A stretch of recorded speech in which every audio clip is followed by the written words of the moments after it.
அனைவருக்கும் வணக்கம். இந்த ஸ்ப்ரிங், சம்மர் சீசன் ஆரம்பிக்கும்போது, நமக்கு பூக்கள் ஒண்ணொண்ணையும் விதவிதமான பூக்கள பார்க்கும்போதும், அதுலேருந்து வர்ற வாசத்த பார்க்கும்போதும், எனக்கு இந்த பூ தான் பிடிக்கும் அப்படின்னு பர்ட்டிகுலரா ஒரு பூ மட்டும் சொல்ல முடியாது. ஏன்னா, அவ்வளவு விதவிதமான பூக்கள் இருக்கு.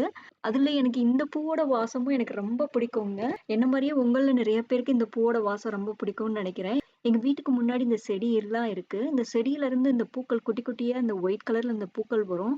இந்த பூக்களோட வாசம் பார்த்தீங்கன்னா, கதவ திறக்கும்போதே அப்படி ஒரு வாசம் இருக்கும்.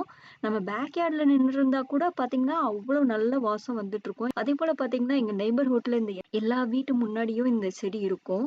நம்ம வாக்கிங் போகும்போது பார்த்தீங்கன்னா, அவ்வளோ ஒரு நல்ல வாசம் இருக்கும். என்ன மாரியே உங்கள்ல நெறைய பேர் இத நீங்க ஃபீல் பண்ணியிருக்கீங்களா? உங்களுக்கு இந்த பூக்களோட வாசம் பிடிக்குமா? இந்த பூவோட வாசம் நமக்கு மட்டும் இல்லங்க. ஹனி பீ பார்த்தீங்கன்னா, அந்த பூக்கள் மலர மலர மொத்தமா அவ்ளோ வந்துட்டுருக்கும்.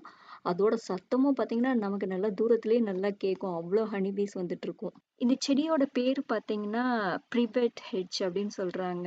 இந்த செடி ரொம்பவே நல்லா வளர்ந்து வருங்க. லேட் ஸ்ப்ரிங்ல இருந்து சம்மர் வரைக்கும் இந்த பூக்கள் பூக்கும். ரொம்ப நல்ல வாசமும் இருக்கும். இந்த பூக்கள் பூத்து முடிச்சோனே பார்த்தீங்கன்னா, இந்த செடி வளர்ந்து வர்றது பார்த்தா, நம்ம ஊர்ல மருதாணி இலைகள் தழைஞ்சு வர்றது மாதிரி ஒரு தோற்றம் இருக்குங்க.